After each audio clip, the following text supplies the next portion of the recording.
my type. Tampa Bay, let's roll. It's game day.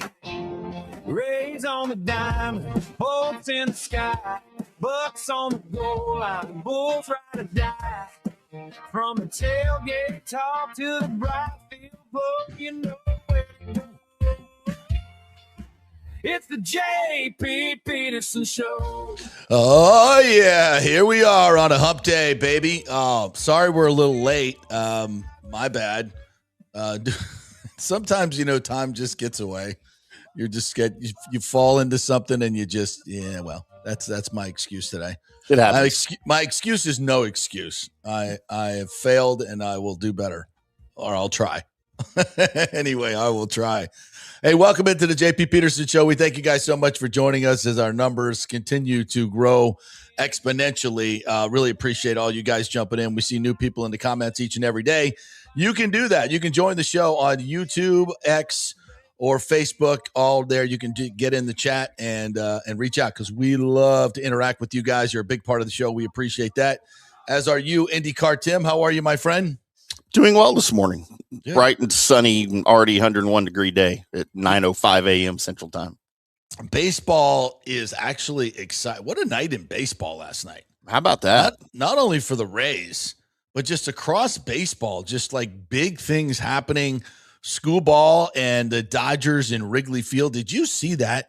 That was just felt like old time baseball. Just a packed freaking house. The energy very electric through the roof. Yes. I didn't ask my son if he was there last night or not, but it's probably a tough ticket to get with school ball on the hill. I bet. He's a little cheap. I don't think he'd fork out for that much.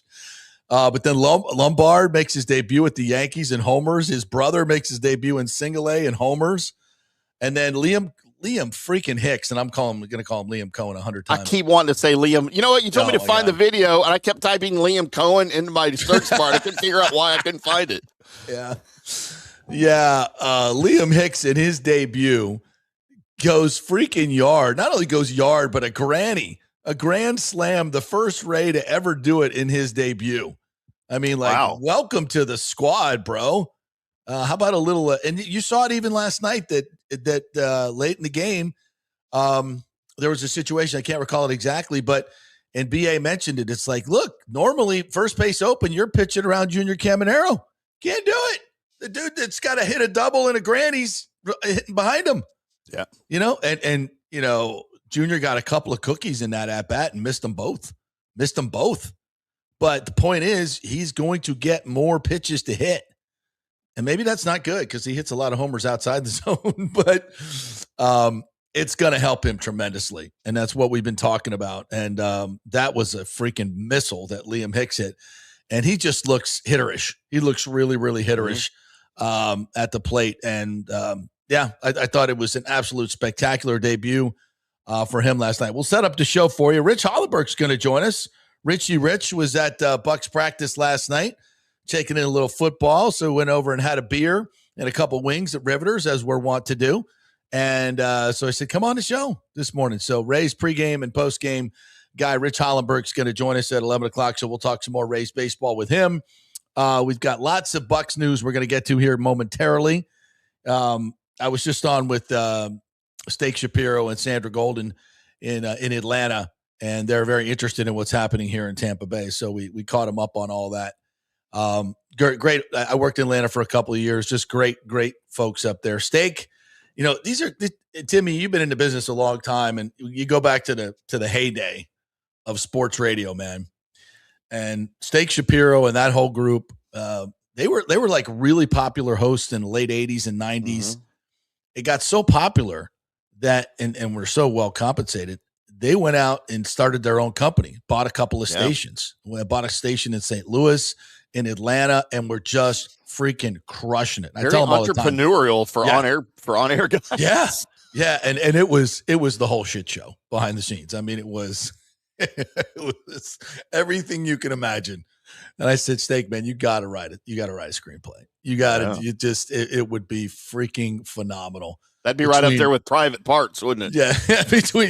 between the Gold Club and all those places. I mean, they were doing remotes from strip clubs, and the stories are just off the charts. So, and that's kind of how I got to Atlanta, because Steak and the guys were doing the morning show. I'm trying to remember the other fellas, and I apologize, guys, but my brain doesn't work very well. And they unfortunately did a little bit about Steve Gleason and the ALS, and thought that might be funny. That didn't go over very well. And they got fired because of it. And it was a big deal. And my buddy who was living in Atlanta go, hey, there's an opening up here if you're interested. So I got on the horn, and myself and Algie Crumpler filled in, and we did really well, won some awards. And it was super fun working up there for those couple of years, living in Buckhead, covered the Falcons. I was doing Falcons radio, pre and post, doing a TV show for them. So life was good. Life was really good. And so we're kicking ass, and the numbers are going up. And of our morning show, we were one of the first shows on television. That was back when it was Fox Sports Southeast or something. Yeah. Fox Sports, I think that's what it was. It was Southeast, I think, yeah. Yeah, so we were on for 3 hours every morning on television. And this was 2013, 2014. So we were really kicking ass. And we were just on an AM stick on 790. And we were the Falcons flagship. Mm-hmm. So, and everybody else was going FM. And so we're like, oh, we're going to get an FM station now. So there was a big staff meeting called. And we're all like, whoa, this is awesome. We're all getting our FMs. We're going to kick ass. We're all going to get contract extensions. Woo, woo. So we all get in the room, and, our program director was a guy by the name, we called him Bob the Builder because he looked like Bob the Builder. It's still a short guy, nice guy, super nice guy. So he brings us all in, and we're all sitting in the table. Dave Archer, myself, Mike Bell, everybody. We're in there. And there's this other dude in there, Actually, I think it was a woman. It was a woman. And she's dressed very, very lawyerish. Very lawyerish, no. Timmy. Oh, no. And we're all like, who's this lady? And so Bob's like, well, get it, gentlemen. There's no easy way to say this, but you're all fired. See the lady for your severance package on the way out the door. Wow. Yeah. That's how they did it back then, though. Yeah. Yeah. And we're all like, passion. Is it April 1st? Like, what? What do you say? What do you say? Bob the Builder, come back here. Come on. What's up? It's like, the corporate decided to go all syndicated ESPN. So they did all ESPN syndicated, flipped it over the next day. It was like, there's no goodbyes, no nothing. Nope. Just bye-bye. Just bye-bye. And it's like, I'm like, are you fucking kidding me? I just moved up here to Atlanta. Things are going so well. How long was it since you moved up there that happened? About a year and a half. Oh, yeah, wow, almost 2 years. Yeah. It was, but that's the business, bro. That's it. You could be kicking ass doing, we literally won the award for best morning show. And like 2 weeks later, you're gone. Yeah. That was all for those that don't know. A lot of that was cost cutting measures for these corporations that own these stations. Yeah. You don't have to pay. It's like 30-40% profit's not enough. You got to have more. You got to have more. But why should we pay guys to do local shows in 3 or 4 time slots throughout the day? Multiple guys usually on each time slot. Yeah. Well, we can just pay a fee to ESPN and run their programming. Right. And we were well compensated. I'm not going to say we weren't. Yeah. We were making good money. Not great money, but good money. Sure. But we were driving ratings, and they were getting sales. It's a lot of work. It's a lot of work, to meet the nut. And then it's a lot easier. And they think that, we'll just get the same numbers. No, you won't. Nope. Within a month and a half, the numbers completely tank because nobody wants to listen to national radio. Nope. Nobody wants to listen to national radio for the most part. The numbers are 44 out of 5, 80% would choose local radio over national radio because they want to hear about their teams. Yep. And Atlanta's a great market. They've got 3 sports stations, or did have 3 sports stations most of the time. Really big personalities, and it's a great sports radio market. as opposed to this one. And, they've got lots of ex-players on, lots of ex-TV guys, newspaper guys, guys that have resumes and have done stuff and, within this city, played for the Falcons, played for the Braves, played for the Hawks, coached, all that stuff, not like here. So, it's just a different market. But anyway, let's get to the Bucs, shall we? Yeah. So night practice last night. Lots of stuff to talk about. And I'm going to start with Ted Hurst. Ted Hurst, our third-round pick out of Georgia State. He has been incredibly impressive. Listen, he's not replacing Mike Evans. That's not where we're going with this. Although we hope that he's healthier than Mike Evans. Probably going to be better than Mike Evans is going to be this year. He'll probably have better numbers because Mike has a quad injury already. Thank you, Substation. Thank you, Mike's legs. Thank you, football gods. Yeah, and we don't wish any ill will on Mike. We want the best for him. He's a great dude, absolutely fantastic. But it is what it is. He wears the wrong colors now. Yeah, it is what it is. And this kid, Ted Hurst, he goes up in the corner of the end zone. Baker throws a nice ball to the back of the end zone. Zion McCollum's all over him, and he goes up and high points the ball and comes down with it for a touchdown. And he had another catch that was, I thought, equally as good, actually. He was running a corner route, and the ball was a little bit behind him, and he reached back, full stride, reaches back and grabs it. For a big man, that is a tough, tough catch. And he just snatched it out of the air. And he made a couple of other really, really good catches. And he's got a big catch radius. He's 6'3", but his wingspan's got to be 7 foot. I mean, his arms are really long. And he can run. He can freaking run. I really, really like what I see in this kid. His whole deal is going to be how many targets does he get? And he's going to get the third or fourth corner on him in the red zone, who's probably going to be 5'10", and he's going to be a great red zone target. So I don't know. How many touchdowns does he get this year? 5, 6 for a rookie? That's outstanding. That'd be amazing. That's outstanding. But I like it a lot. Aviation says Ted Hurst plus 9,000 to win offensive rookie of the year. $100 gets you 9,000, maybe a donation, but worth the value. That's good value. It's really a lot of that's going to depend on Baker's health this year too. Yeah, and that it's going to be hard for him because he's not going to get the targets. Godwin is going to get an ungodly amount of targets, as is Gainwell. I think Gainwell, barring injury, right? Yeah, Godwin, McMillan. I mean, you see Baker what he likes. It just in practice, and he loves Godwin because Godwin just runs great routes. And Baker looked great again last night. He's had a great camp. He's had a really, really good camp. He throws these corner routes, and last night he was working with all top 4 guys were down. Jalen McMillan left early. Tez left. I mean, if we're going 11 on 11, he's lining up with Ted Hurst, 83, 85, which is Garrett Green, the ex-West Virginia quarterback who dropped another couple passes last night. Kid can run. His catch and athletic, but his hands are just not there. So, yeah, they're running with a bunch of, 7th, 8th, 9th guys, and Baker's just shredding them. Do you look at the defense and go, what's going on there? I don't know. I mean, these receivers were getting open, and Baker's throwing with great anticipation, great accuracy, great velocity.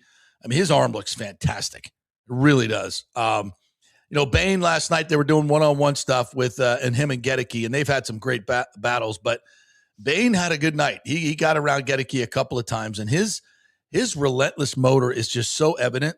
It's really, really evident. I know we just keep talking about him. I can't wait to see him go up against the Jets next week. But he just flashes every freaking practice.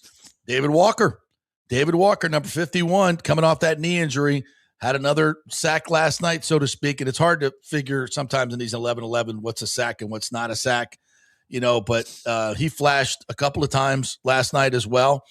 Josiah Trotter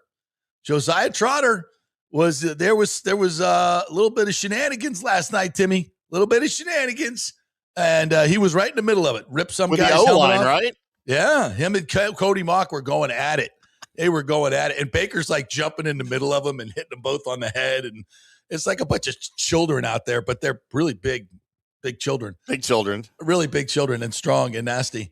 But Josiah was like, he was out front of the huddle just barking at Cody Monk. And then the next play, they all came together. It was a scrum.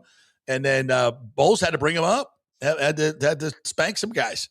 A little reprimand, and then went back to practice. So it was a little chippy last night, and it's getting to that point of camp, and it was physical. It was physical last night, which is something you want to see. You know, this team has been, especially on the defensive side, and I say this relatively speaking, you know, for an NFL team, their defense is soft, and it's been soft for a while. And they need to change that dramatically. And I think Bain does that. I think Trotter does that. I think Keontae Scott does that. This is what they brought all these guys in to do. I think Anzalone does that. Yeah, I mean, it has a different look. Now, I saw Tucker had a big run. I don't know if you're moving to offense yet, but I saw Tucker had a big run. You know, Sean Tucker is the best number 3 back in the league by far. He has this burst, Timmy. You know that guy that, you know, he comes up to the line of scrimmage and they're running against the twos. There's twos versus twos. He comes up with a little hesitation, then a hole opens up, and he's through it. He's through it. He just has that burst. And you guys will try to arm tackle him in the hole. Nah, he's gone. And he just has another gear. Same with Gainwell. You see that with Gainwell and Bucky. All three of these guys have a burst. You know, I don't know what their top end speed is, but to me, give me that running back that can go from, you know, like second gear to fifth gear like that. You know, and that's where the difference is made.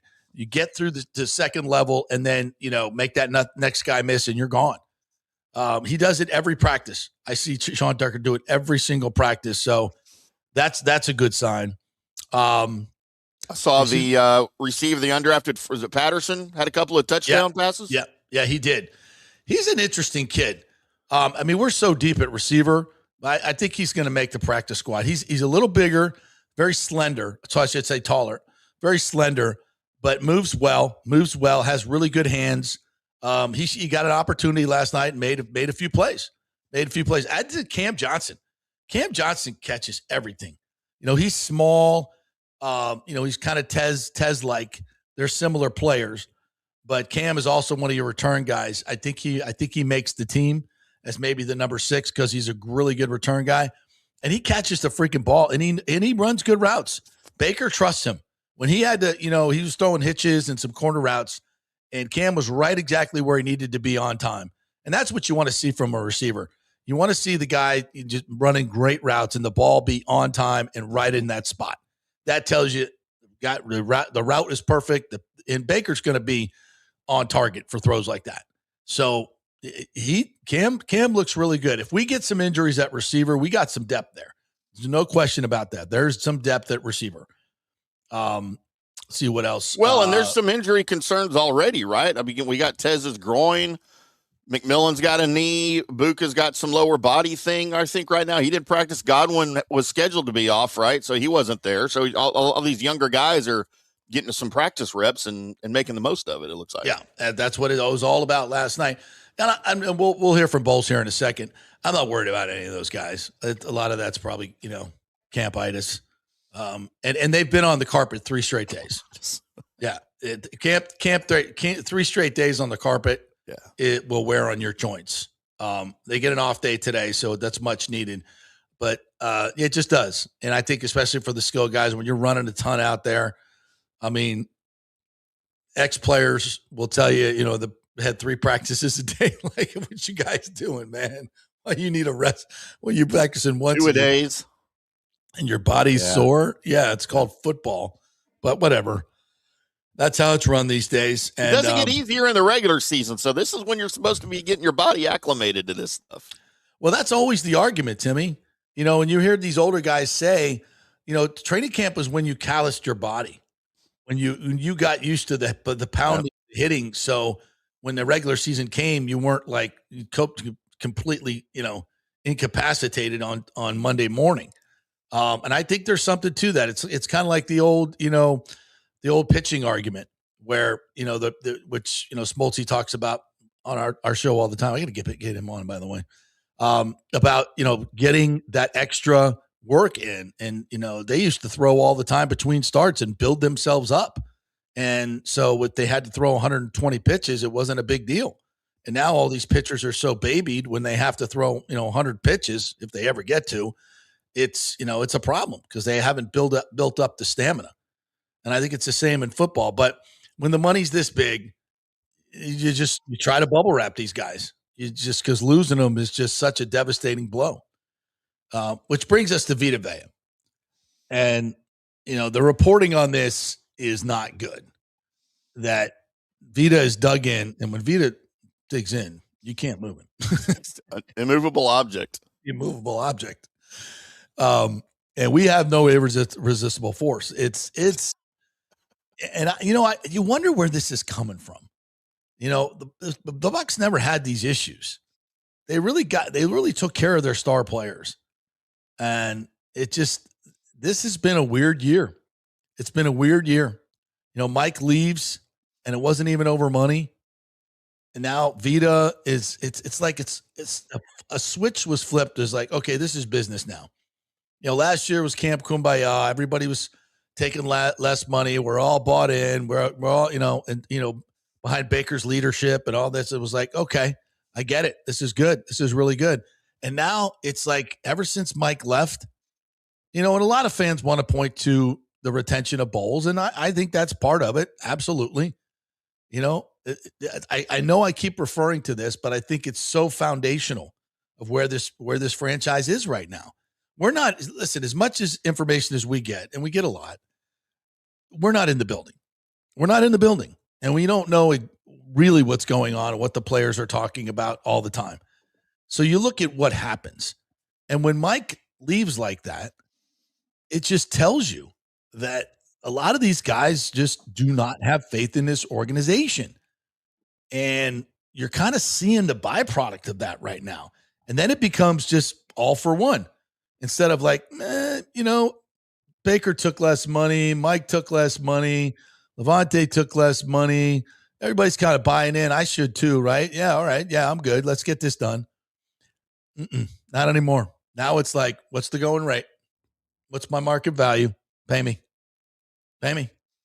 So we've gone from this great, Brady-esque culture of everybody buying in, all for one for all, to this kind of mercenary attitude, and listen, I see a lot of people busting on Baker, and listen, I get it. I totally get it. Has he proven himself as a top tier quarterback? No. And he's not going to get paid like it.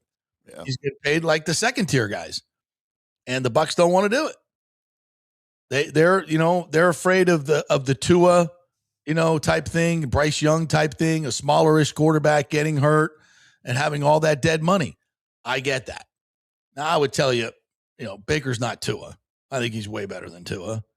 I think he's way better than I think I know he's a little smallish, but he gets the job done. We've seen it. If you do what you're supposed to do around him, he can be a very effective quarterback.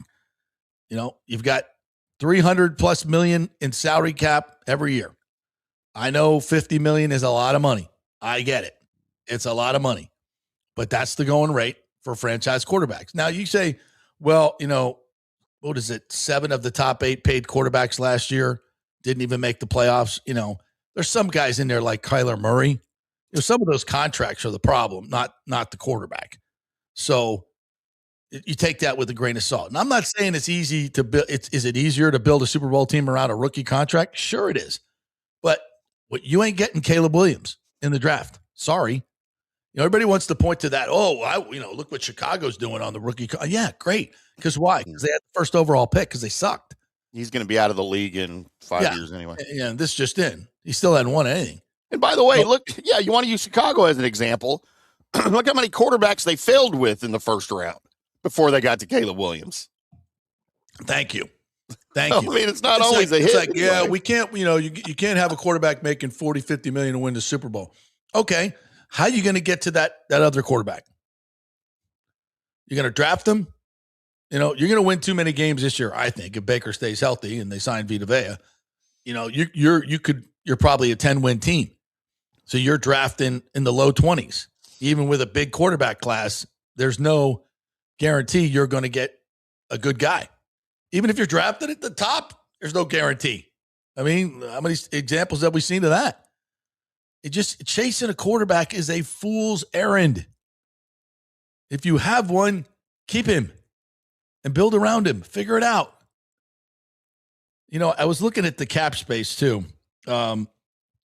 According to AI, you know, and it's really kind of hard to judge a lot of this stuff, but I'll just read it verbatim. And it's just about Mayfield's contract. He said, the Buccaneers and quarterback Baker Mayfield officially ended their contract extension on blah, blah, blah.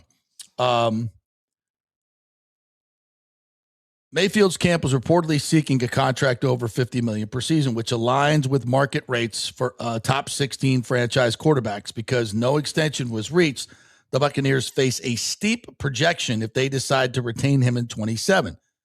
The franchise tag reality. Projected quarterback franchise tag will be just over $50 million. Utilizing 2 consecutive tags would cost Tampa Bay north of $110 million. And when you do that, it really restricts your salary cap flexibility because you can't spread out the bonuses. So it's just foolhardy in terms of cap money to do this.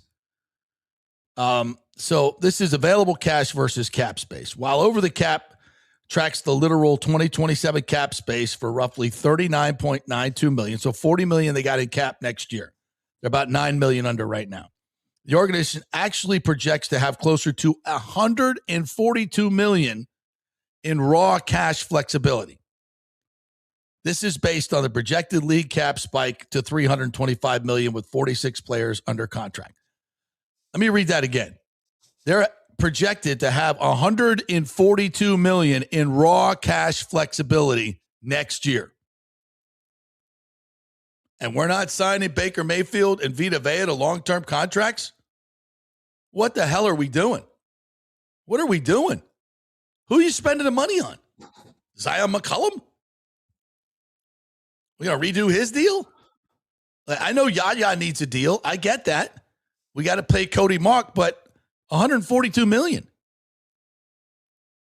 I mean, that's a lot of space. And when you're doing Baker's deal, the cap hit goes down. When you do the long-term deal, he's taking the $40 million of the cap this year. If you extend him, that goes down and you can get Vita Vea done. Nobody's better at this than Mike Greenberg, the Bucs salary cap guy. So what are we doing? What are we doing? I don't get it. You know, you've got, if you're worried about this season, why you should be, it's the season. You know, all this, it seems like all this future talk just bugs the shit out of me, Timmy. It just does. It's like, at what point is like, the future is now. I'm paying for the ticket now. I want production now. This is my team now. I don't care about next year. I don't give a shit about 2 years from now. I don't care any prospects you got. Go win. You play to win the game. Go win. Dude, put your best team on the field in the best situation. And these are self-inflicted wounds. You got guys all over, falling out all over the NFC South along the defensive line.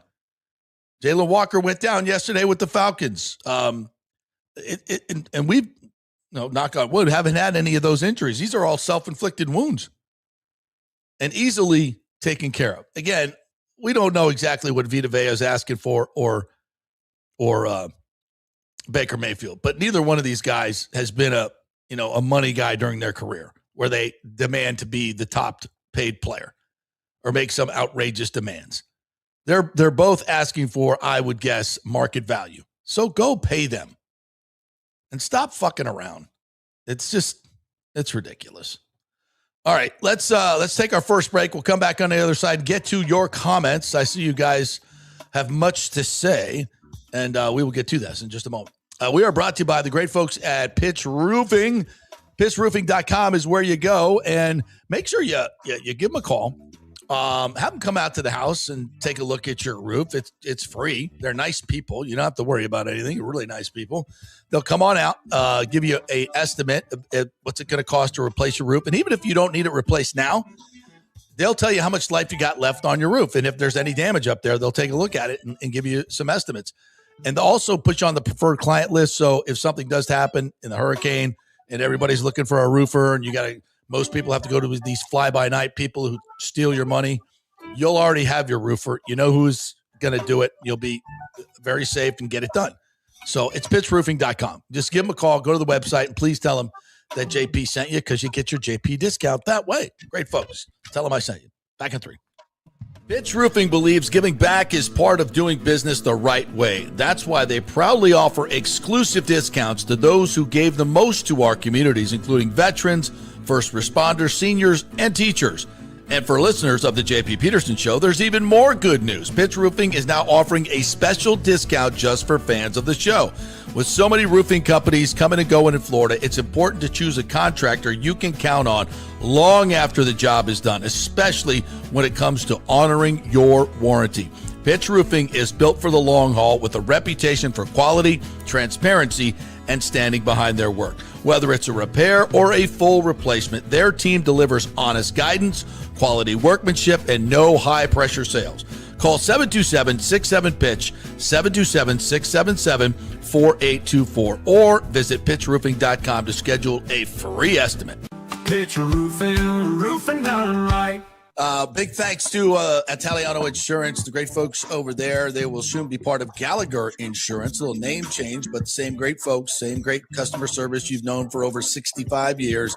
They do all the work. You save all the money. ItalianoInsurance.com at 813-877-7799. Hey, guys, you already know that Riveters is the best sports bar in all of Tampa Bay, but now it gets even better for Rays baseball season. During all Rays games, check this out, $6 Tito's, $6 Jack, $6 margaritas, all during Rays games. Are you kidding me? And that's always a great pour from the great bartenders at Riveters. Great service, great food, everything is fresh, nothing is frozen. And let me tell you, if you want baseball and wings, you will not find any better than Riveters. Their sauces, like the blue cheese and the ranch and everything, is handmade, and the wings are big and they're perfect. Wings, baseball, Rays, Riveters. It all comes together during baseball season. Once again, in addition to all the great food and service you get, $6 Tito's, $6 Jacks, $6 margaritas. It's time to celebrate. Baseball season is back, and celebrate at Riveters. You know where it is, right there on Dale Mabry, just north of 275, just south of the stadium. See you there at Riveters. Hey, the Golden Diamond Source wants to be your family jeweler, so don't wait any longer to find that one-of-a-kind perfect engagement ring for that special someone in your life. At the Golden Diamond Source, they can design anything you want personally. The Golden Diamond Source can help you trade in your old broken jewelry and use it towards a new purchase as well. And with gold prices at record high, now is the best time to do it. They only sell natural diamonds at the Golden Diamond Source, so if it's a real love, it should be a real natural diamond. Don't start your relationship with a fake diamond. Bad idea. And with the Golden Diamond Source first-time buyer program, you can learn all about the 4 C's in all the different shapes and styles. And they are able to show you a huge selection of inventory to choose from. And don't forget, 0% financing for up to 5 years. If you finance $5,000, it's only $83 a month. Make sure it's a Golden Diamond Source diamond, 3800 Almerton Road, always online at goldendiamond.com. It's a love you give only at Golden Diamond Source. Hey, JP here for Genesis of Tampa and the Murphy Auto Group. I think the best way to experience a business is to use that business. And I just did at Genesis of Tampa. Just bought a GV70, a 2023, and it feels and drives all new. It's an absolutely fantastic car. The technology, the comfort, and the price, absolutely outstanding. Frankly, I never thought I could get into a car like this, but they made me a deal I could not refuse. And I also get the VIP service where you can just drive right up, their pit stop service. They'll top off all the fluids, make sure your air in your tires is good, new wipers if you want them. If you need extended service, they will come to you, bring you a courtesy car, and then bring your car back. What more do you want? The experience was just VIP all the way. And you can get that at Genesis of Tampa. And don't forget, you can get extended warranty, which I did. So I have worry-free miles up to 100,000. And all they do is just take it in. Actually, I don't have to take it in. They come to me. It's perfect. It's Genesis of Tampa right there, 801 East Bears Avenue, right off of 275. Go see them and tell them JP sent you. Let's go. Right now, back to the show on FanStream Sports. All right, welcome back to the JP Peterson Show, brought to you by Genesis of Tampa and the Murphy Auto Group. Always doing great things in the community. The best thing they've done for me is sell me a car at a great price that I absolutely love. The GV70, that's a car a lot of folks are talking about, very highly rated for its performance, its luxury, and value. It really feels like you're driving the absolute top of the line, highest priced SUV, which you are. It's just not priced that much. Check it out. GV70 and the GV80 too is even more awesome. All the cars at Genesis and SUVs are absolutely fantastic, and no payments for 3 months if you buy in August. So check it out, genesisoftampa.com, Murphy Auto Group. They also have Miracle Toyota up there in Haines City if you're listening up that way. Big O drives that big Tundra. Nice truck. Love that thing. So take your pick. Do business with Murphy Auto Group. They're fantastic folks in the community. Mike Murphy was on the show just the other day. Great dude. So go support the local companies here that are making a difference in our community. All right, before we get to your comments, I'm going to inflict some Todd Bowles on you. Yes, Todd chatted after. I kid. We love Todd. He's just not. Did he talk about dropping Ruben Bain in coverage all year? He did not.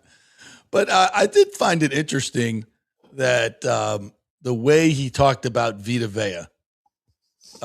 Try to read the nonverbal communication here from Todd Bowles from last night after the practice. Touchdowns, depending on whether it was blocked, a sack, or holding. The biggest thing is he did a good job catching. Talking about Ted Hurst. He got good job scoring, but we just got to cut down on the yellow flags. There doesn't seem to be much progress. Question, not much progress on the Vita Vea front. At what point do you become concerned that he's going to be ready for the regular season if he does get a deal? It's still early. We've only been in pads for 2 days. We're not concerned at this point, and I think those things take care of themselves. Once you get past 2 or 3 preseason games, you start to worry a little bit. Right now, there's a lot of contracts getting done. There's a lot of people in camp that's sitting in or whatever, holding in. There's a lot of people nicked up. So we go about business as usual. He's been very engaged, and he's been great. He's been engaged and great. All right, we'll go there. We'll just leave it there. So you didn't mention a back injury. Yeah, what back injury? Somebody should have asked that. Hey, how's his back? What's he doing for treatment? How's he trying to recoup from his back injury? Next time I should ask that. A lot of people are doing these military calisthenics. I think that could help his back. What do you think, Coach? I think his back will take care of itself. That's probably what he would say. Yeah, I think our trainers know what they're doing, but they ain't working on his back. Again, with the salary cap where it is, I don't get it. I do not get it. All right, let's go to the comments. First up are our great VIP Petermans, of which, of course, Kurt Thorson is one. Says, hello, Mr. Hicks. Rays almost blew it. Had their second post 8th inning comeback win. New York, Boston 1-2. So got to keep the W's coming. Good pitching matchup today. Bats went cold until the end. Rays up. It was a really great game last night. We'll talk a little bit more about it with Rich Hollenberg at 11 o'clock. But, Liam Hicks was fantastic. The bullpen really saved the night with Peralta giving up 7 runs. He'll get better, I think. He'll get better. It's, pitching up there in that air, and, they're going to get his changeup working, all that stuff. I'm confident Snyder will straighten him out, but it didn't look good last night. First 2 innings were good, but then he got into trouble. But the bullpen, 7 1/3, 0 runs, 2 hits, 1 walk in that ballpark. That's a hell of a job. Clevenger came in the 10th, did a great job. Kelly in the 9th. When the Rays didn't score in the 10th in their half, Clevenger came in and shut it down and got Goodman and Rumfeld out. Those were the big pitches. And then they come in the first of a Ronda with the 2-run single in the ninth, top of the ninth to get it all tied. They key hits, man, and it's just that lineup looks just so much thicker with Liam Hicks in there. So big win last night for the Rays. Rick says JP Peralta was a good pickup. Hicks is a terrible catcher. He's not great defensively. Please tell me Baker and Vea won't get a contract. Todd is the worst coach ever, and this show will now be 4 hours.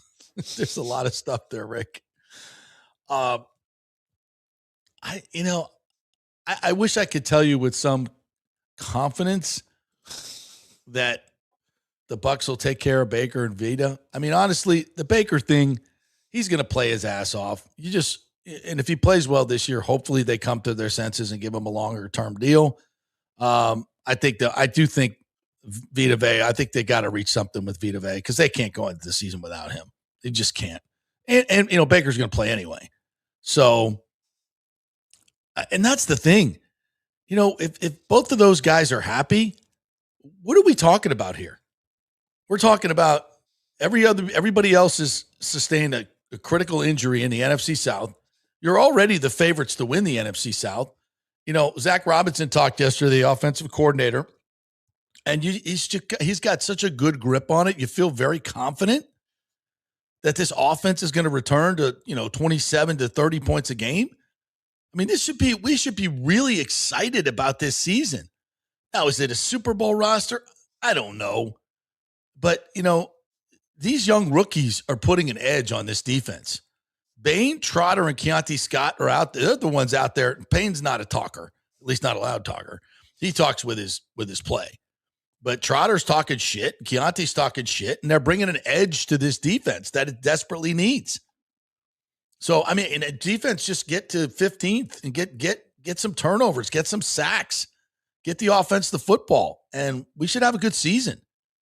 So this is the whole thing. It's like, what? These are self-inflicted wounds.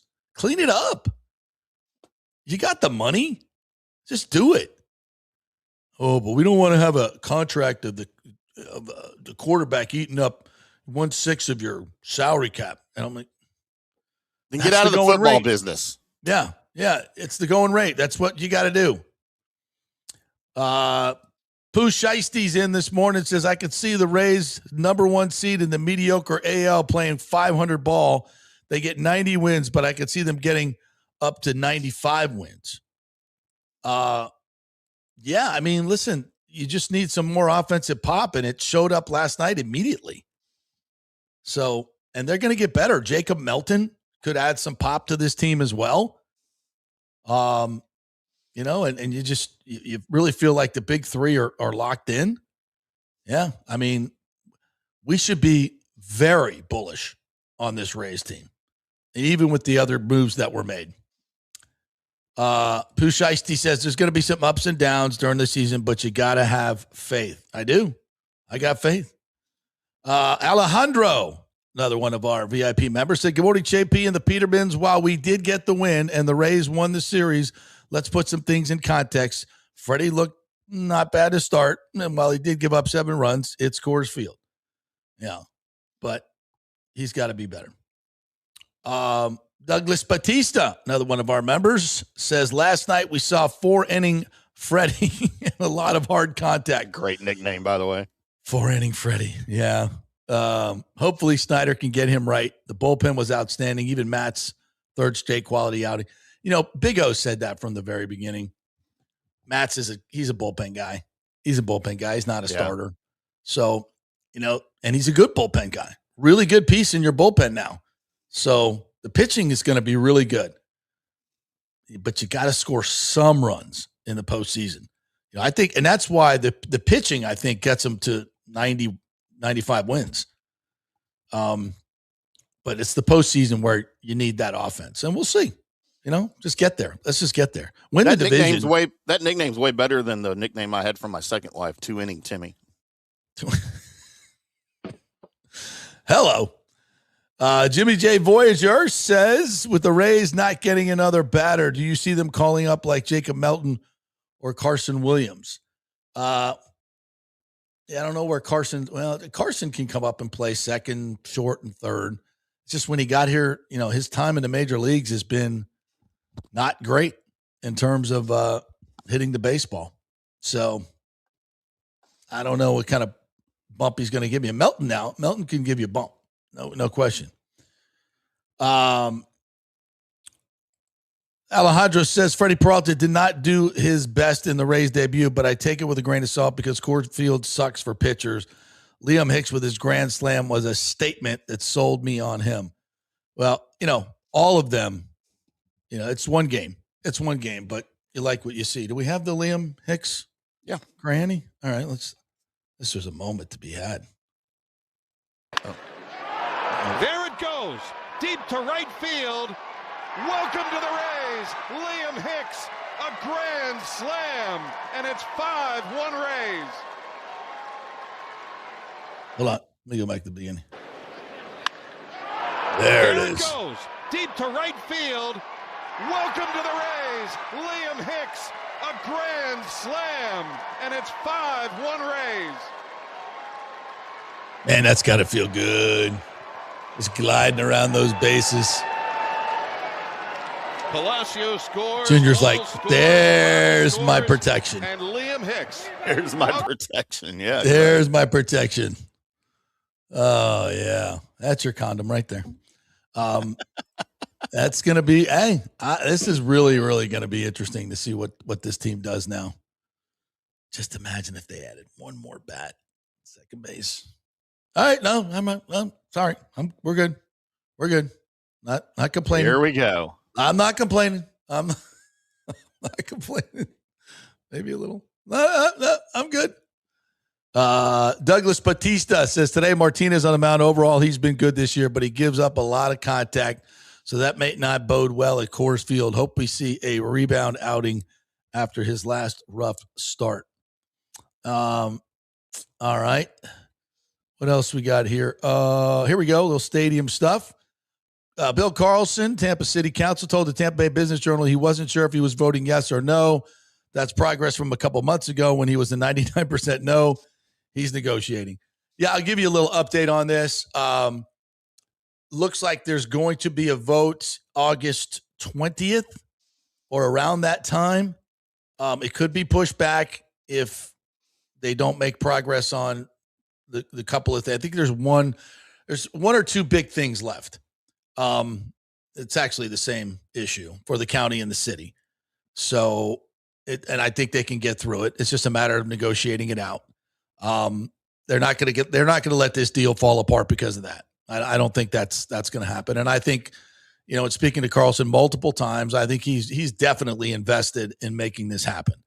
And at this point, if it's pretty apparent that he's the swing vote, and if you're running for mayor or want to be, and not that this vote should be political because it shouldn't, but I'm just reading the tea leaves here. You should vote on this deal based on its merits, whether you like it or not, and have good reason to or not. Hertak is definitely playing politics with this. She's going to be the anti-stadium person.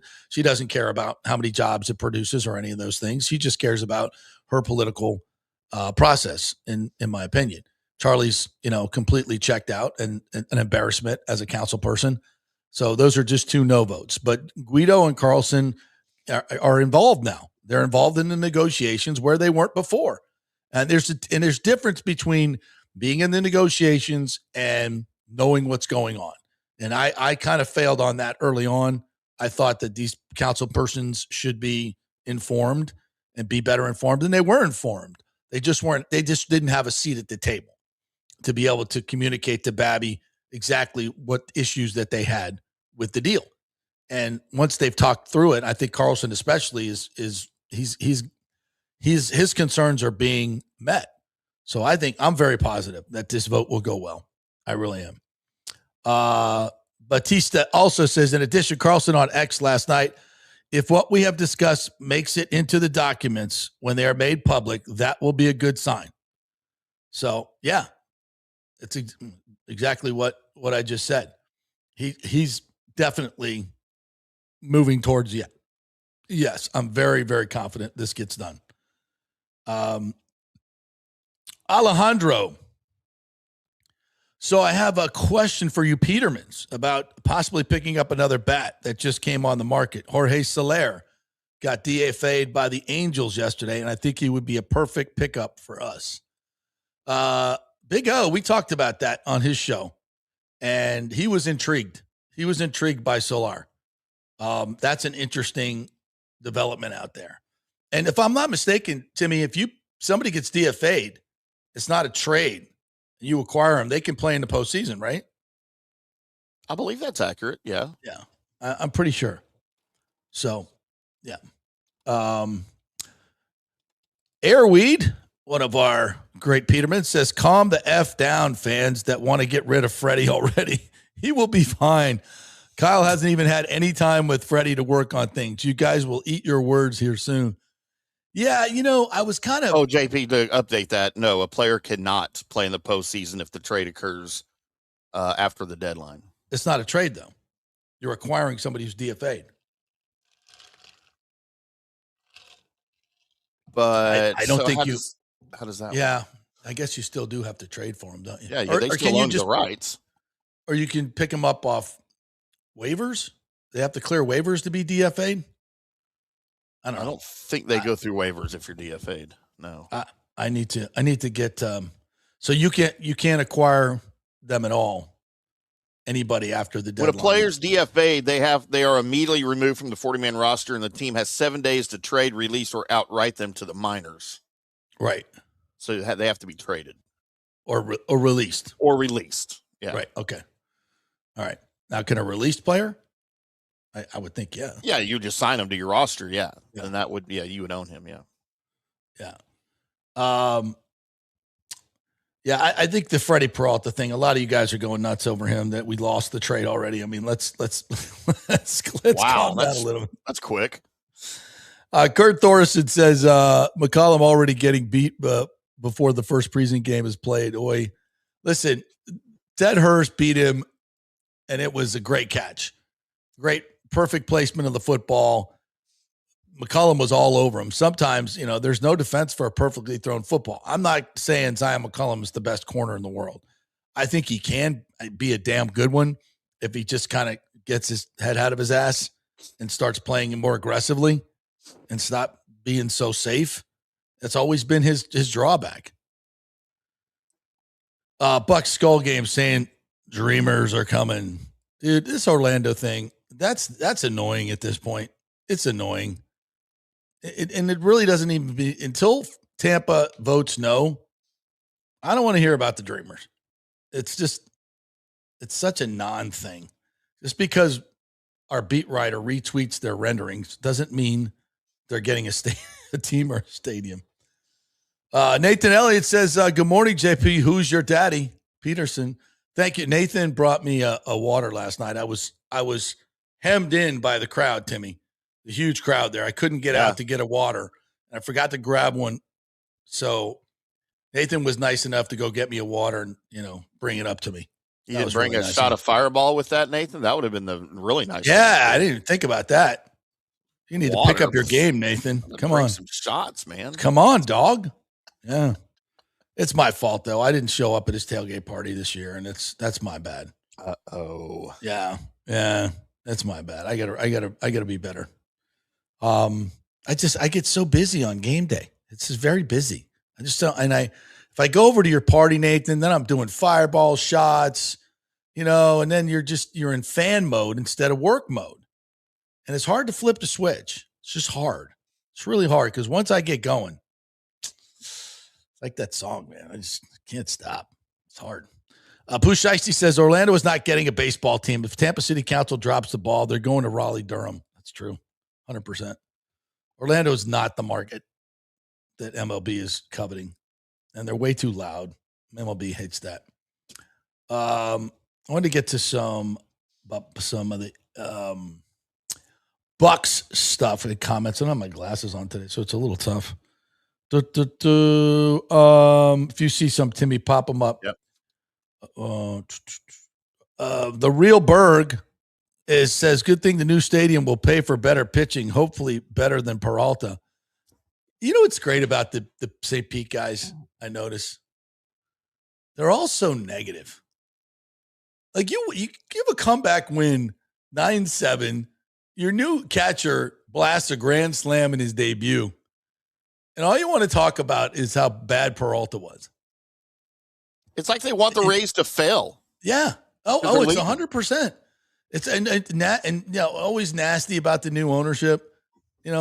Like they're making a $1.3 billion investment in the stadium alone, more than any team in the history of sports in I think anywhere, and in Florida, and an $8 billion investment.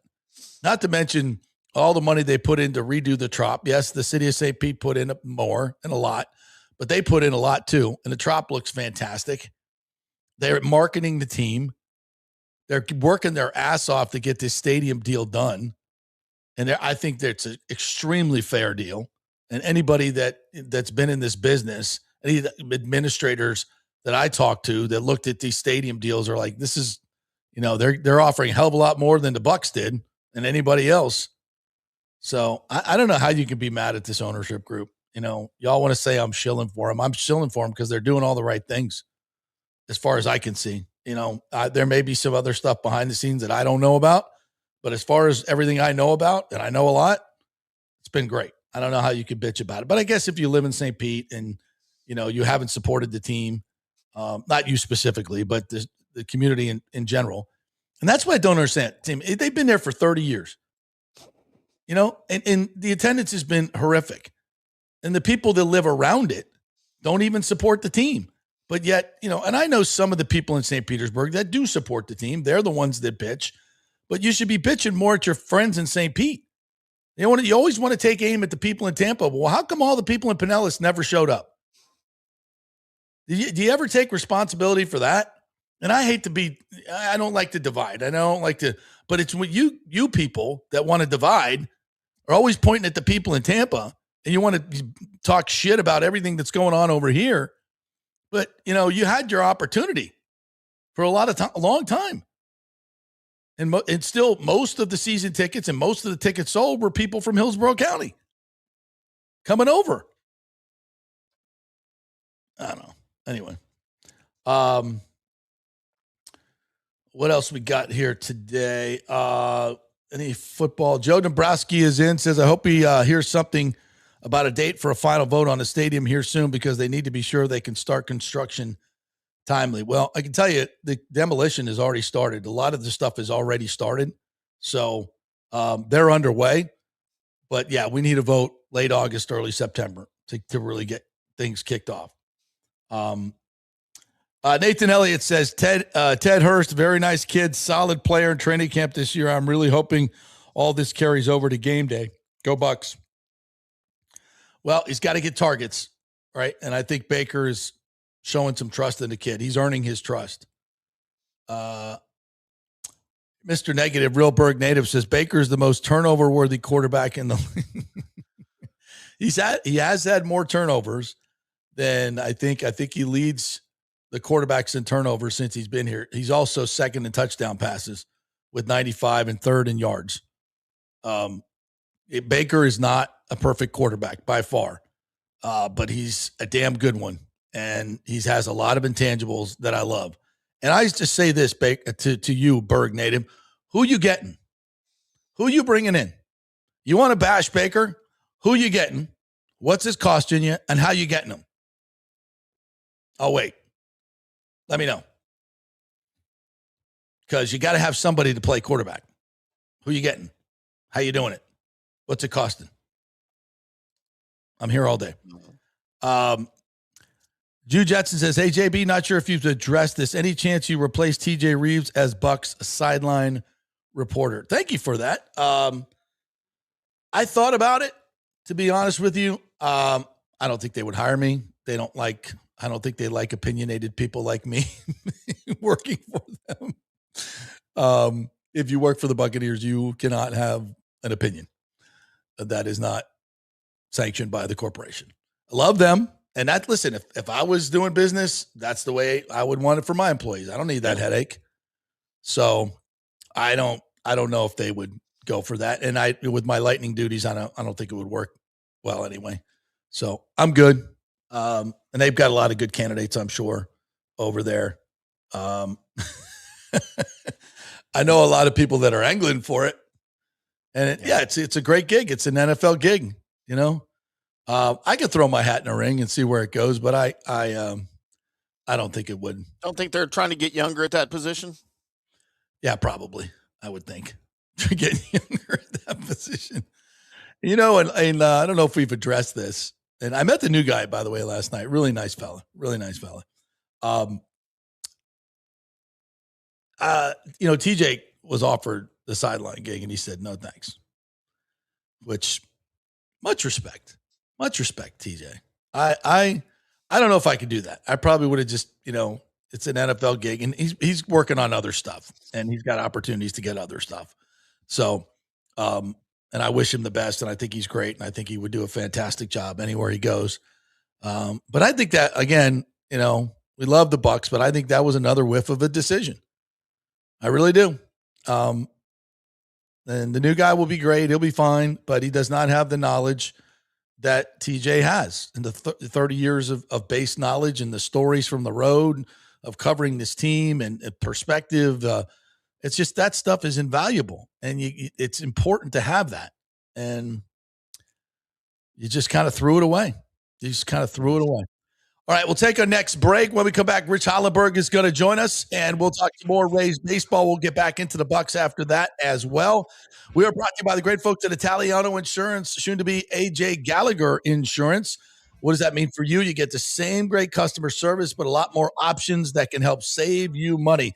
They do all the work. You save all the money, whether it's your business insurance, your homeowner's insurance. Give them a call. Let them shop it around. Doesn't cost you a dime. And usually they can find ways to save you money. And that's important in this time. It's not just what you make, it's what you keep. You got to pay for insurance. So why pay more than you have to? Italiano Insurance, 813-877-7799. Back in 3 with a Rich Hollenberg. Stay with us. Well, the folks at Third Generation Plumbing and AC want to say thanks for making them so dadgum busy. Of course, advertising on your favorite Tampa Bay sports talk show helps, but it's their incredible customer service, honesty, and integrity that have earned them tons of 5-star reviews. And now you could be part of the team at Third Generation. Yes, they are so slammed, they need to hire more certified AC technicians and plumbers. It's a great family business to work for. My buddy John Rodriguez runs an old school family business since 1995. They pay well, give you all the holidays off, and they offer great benefits. No cold corporate atmosphere here. You're part of the family. If this sounds cool to you, call them and apply at 813-961-8024, or you can email your resume in at thirdgenerationplumbing.com. Just go to the website, you'll see the button, email them, or call them at 813-961-8024. And don't forget about the $169 yearly maintenance special. It's a no-brainer, guys. thirdgenerationplumbing.com, and they also do AC. Ciao, Paolo Tini here, owner of Caffè Paradiso, voted number 3 People's Choice Award on Open Table. I want to thank all our loyal family of customers that have been enjoying our great traditional Italian dishes we make from scratch every day. It's a great family story we're proud of. Our family moved from Rimini, Italy in 1984. My dad, Caesar, started Donatello, and that's where I got the start in the restaurant business. I started Caffè Paradiso on South McDill in 1995, and we've been there ever since. From our traditional ossobuco, a veal slow roast for 4 hours, to our daily fresh catch, the Gruppo Paradiso, with a piccata sauce and lobster claw meat, homemade pasta like lasagna, farfalle salchicha, which is a bow tie pasta homemade with fresh sausage. Hold on a minute, JP's favorite. I love it. So come and have a glass of wine with me on South McDill. Get a reservation on Open Table and see all our 5-star reviews. Ciao, see you soon at Paradiso. Sports fans, it's time to gear up. Head to fanstreamsports.com and check out our brand new merchandise store. We're talking bold t-shirts, 3/4 zips, hoodies, hats, mugs, and more. Everything you need to rep your favorite shows and your favorite crew. Whether you're rolling with the JP Peterson Show in Tampa Bay, From the Rough in Dallas, the Tim May Show featuring Clay Hall, or the Jeff Thidoff Show in Ohio, or any of our FanStream Sports original programming, we've got the perfect look for game day and every day. So don't wait. fanstreamsports.com. Click merch and grab your gear now. Wear the stream, live the stream, fanstreamsports.com. Welcome to Kingmakers, home of the JP Peterson Show studio and Tampa's premier business networking and social club for members only. By day, it's an exclusive, vibrant co-working space with a stylish conference room, focus rooms, a full production studio, and an in-house marketing team. And by night, Kingmakers transforms into a sports-centric social hub with a full sports bar, golf simulator, and exclusive events. For young entrepreneurs and seasoned professionals, it's the perfect place to work hard, play hard, and make big moves in Midtown Tampa. Close the deal, celebrate the win. Only at Kingmakers. Become a member today at kingmakerstampa.com. Your business, your club. Hey, JP here for my concierge medical professional, Chris Lugo, PA. You've heard him on the show for a couple of years where he shares invaluable medical, nutritional, and supplement advice. With Chris, it's like having a medical provider as your best friend. What I love about this concierge service is the convenience and support he offers. I can text or call him 24/7 with any questions or concerns, and he'll promptly call in a prescription if needed. No office visits or copays required. It gives me peace of mind knowing I have someone genuinely invested in my health, not just focused on insurance profits. And the best part, the Bay Area Modern Medical Center's personal concierge service is more affordable than you might think. Don't let insurance companies dictate your health care. Take control of your health and wellness today. Visit BAMMC.com for more information and to schedule your initial free consultation. Empower yourself and take charge of your personal health with BAMMC.com. Let's go. Right now, back to the show on FanStream Sports. All right, welcome back to the JP Peterson Show as we roll on here. Big thanks to the folks at Kingmakers Tampa, where we're coming to you live from right now. This great studio here. It is a shared work office environment and a cool man cave as well. We got a golf simulator here, a sports bar for events, and of course a conference room and all things that you could be a part of here at Kingmakers Tampa. Check it out, kingmakerstampa.com. Become a member soon. All right, let's talk a little baseball, Rays baseball with our good friend Rich Hollenberg, the host pre and post of your Rays television. Not as many pre and post as I would like, and I think the fans would like, my friend, but it's good to see you here on my show. How are you, partner? I am great. Full disclosure to everybody watching and listening, you and I got to chop it up last night. It was a great reunion for JP and Rich. Yes, been far too long since we've done this, my friend. And yes, we enjoyed the Riveters and the hazy IPA at Riveters and the Wings. Fantastic stuff and good conversation. You did not oversell either of those things. Yeah, and we watched Rays baseball right there too, which is kind of cool, right? Yeah. And what a comeback last night. We probably should have stayed and had a few more and enjoyed that. Yeah. Right. Nice win last night. Hello, Liam Hicks. Welcome to Tampa Bay. Yeah. Listen, I've been known to be prone to hyperbole from time to time, especially when talking about teams I enjoy and I cover, but you could probably go through the entire franchise history and this debut in a Rays uniform would go down in history as being on the very short list of best debuts ever for a Tampa Bay Ray. Yeah, especially with the comeback win. I mean, Peralta, I didn't expect much from him last night. I don't know about you. That was just kind of a tough position for him, was it not? Yeah, that's still a New York Met, Freddie Peralta. The next time we see him, I fully anticipate him being Fastball Freddie. That's been his nickname throughout his time in the big leagues. He lives and dies by that fastball. At least he had. Yeah. And once Kyle Snyder gets his fingerprints on him, he just needs the next 5 days. And I think we're going to start seeing the Freddie Peralta that the Rays were so high on and coveted so highly going into this trade deadline. Yeah, obviously much has been made about the changeup and how the Rays have really emphasized that this year. And, I don't know. I mean, Freddie's a fastball guy, but what's the best pitch that works off a great fastball? A changeup. Exactly. And I think that could help him, kind of turn him a little bit. But it's not something that you master overnight either. No, but when you think about how many pitchers on this staff have either excelled at that pitch or learned it and embraced it this year, he could go to literally a dozen different arms and say, okay, what's your take on this? What's your grip? How do you throw it? I think that it is going to be like an embarrassment of riches for someone like Freddie Peralta and for the Rays to work toward maybe adding that pitch. Now, maybe, it's something that he doesn't lean into right now. He's probably going to have, maybe 8 starts the rest of the season. Yeah. So maybe that's not something they do right now. Maybe he starts tinkering with it and toying with it and seeing. I think that the way Kyle Snyder likes to explain it, as simple as this sounds and as logic-defying as it might be for everybody who has to face these Rays, I think Kyle Snyder's going to look at him and go, Freddie, your fastball works. Mm-hmm. Let's go with that. Like, Kyle Snyder has always leaned into the idea that we brought you into the fold because you are that good. Mm-hmm. Now just do what you're good at and do it in the strike zone. As long as you pound that strike zone and have conviction with those pitches, you're going to be just fine. Yeah. And I think that's what the end story is going to be with Freddie Peralta. Rich, I think for myself and some Rays fans, we debate whether the Rays did enough at the deadline. Obviously it was the biggest haul they've had, at least since I've been covering the team, which has been since their birth. They brought in 3 key players. There was room for more, no question about it, but that costs as well. Not only in prospects, but in money.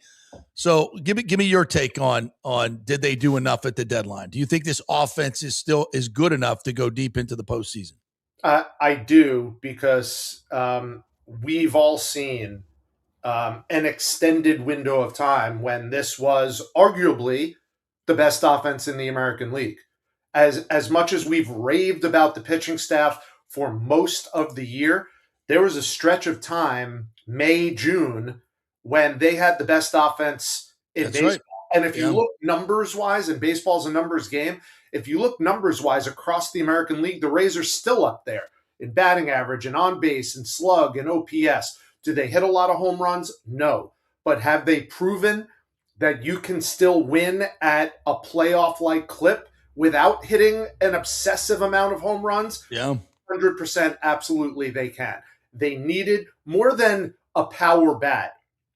They just needed some protection for Junior Caminero. Yeah. That lineup. And that's exactly what they got. Yeah. Hicks, let alone from the left side, which is fantastic. So now you go Yandy from the right side, Johnny Aranda from the left side, Junior from the right side, and Liam Hicks from the left side. That is as fearsome a first 4 as you're going to find in the American League. And you still have Chandler Simpson and maybe a Ryan Valade and a Johnny DeLuca platooning that could bring you some offense in the bottom half of that. Mullen just hit a few bombs. Yeah, I think they have more than enough to succeed, because let's not kid ourselves. The Rays are still the Rays. They will win by run prevention. They're not going to outscore you 10-8 in the playoffs. Rarely anybody does. It's all about pitching when you get to October. And the Rays have a stacked pitching rotation right now. And I'm knocking wood as I say it, that everyone stays healthy. That Shane comes back and is still Shane McClanahan. And if that is the case, I think they are still the team to beat in the American League. Yeah, I mean, the Yankees made some good moves at the deadline. I tell you, the team I really fear is the Red Sox. Yeah. They are just smoking hot. They added Adley Rutschman.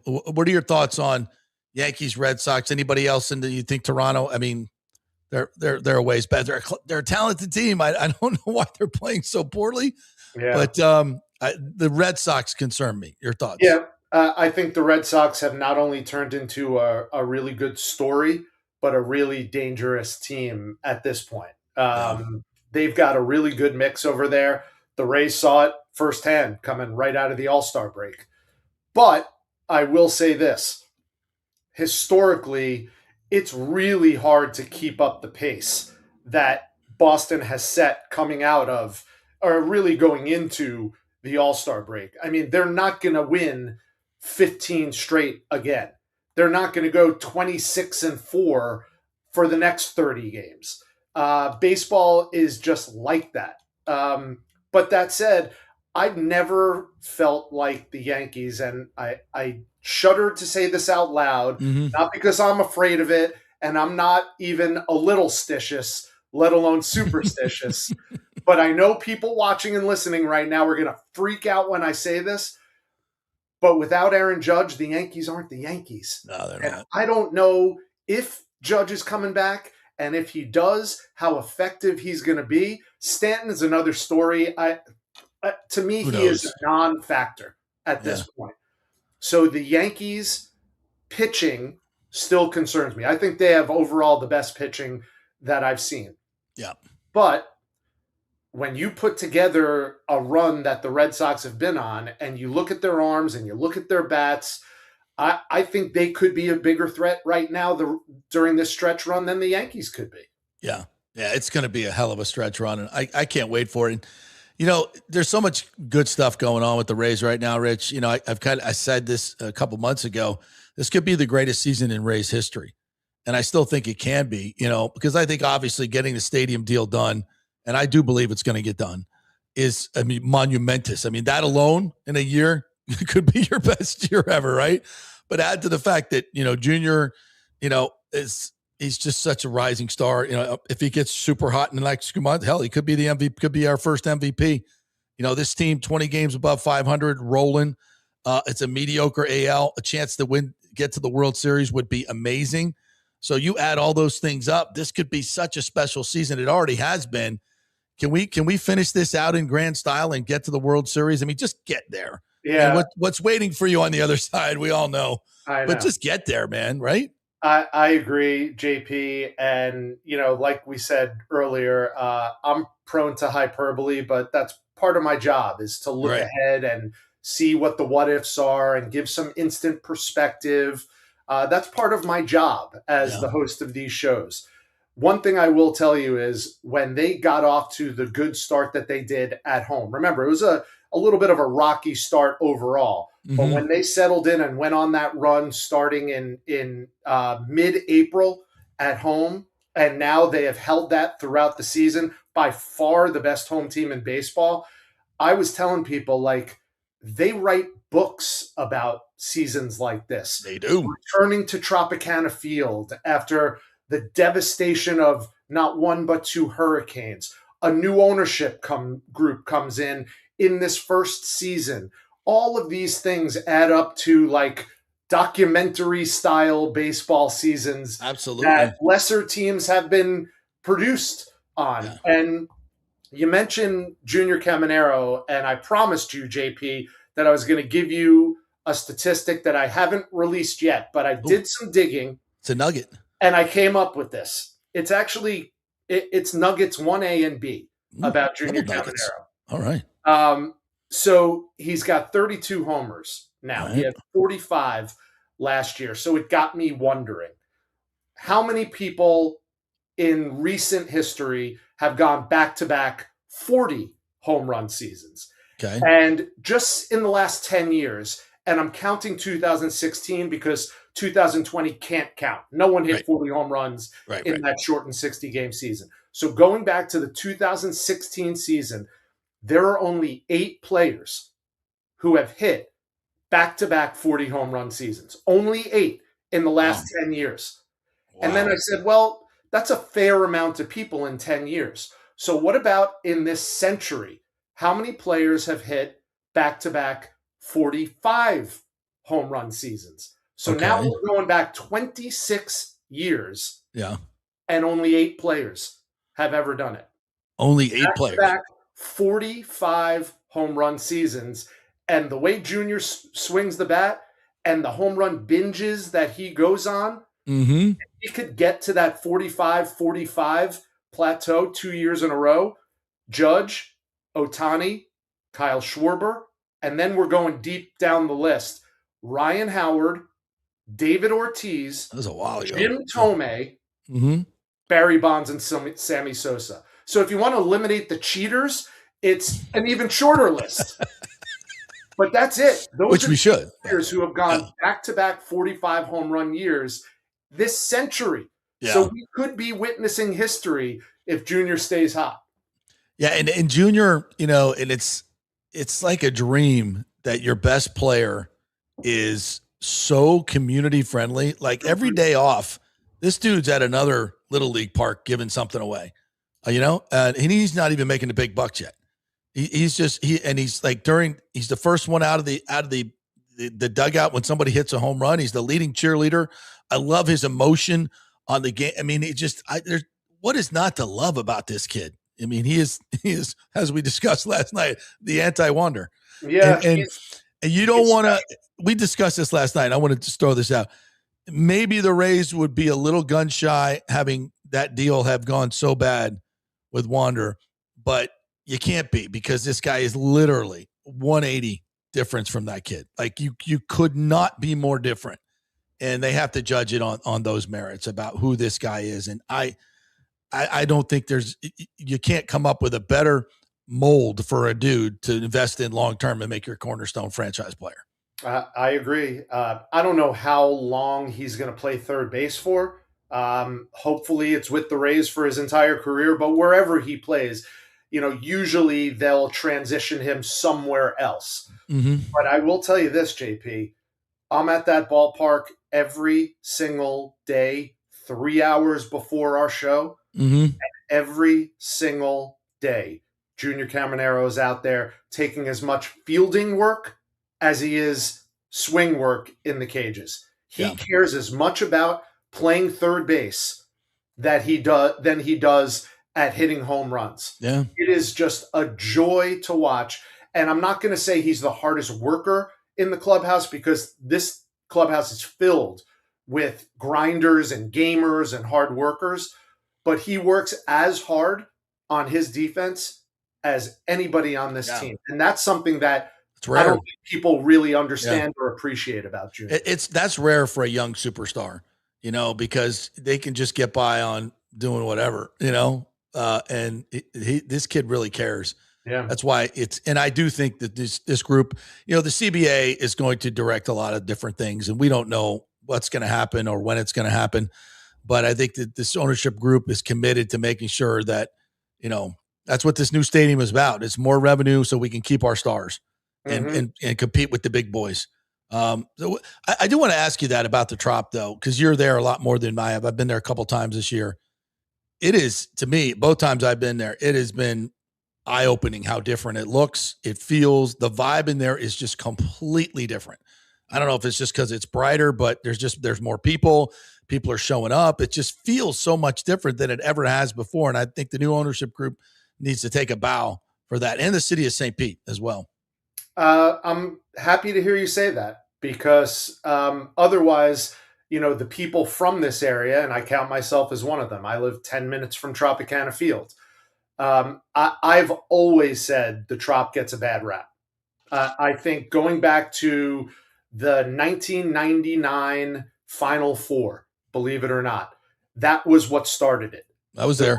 They got a bad rap because all the national media who descended upon the Tampa Bay area for the Final Four, and UConn won that year, and Duke was in it, everyone was like, this place is terrible. It took so long to get there, and blah, blah, blah, blah, blah. That's because everybody thought that the stadium was in Tampa. So they were staying in hotels in Tampa and having to drive over the bridge.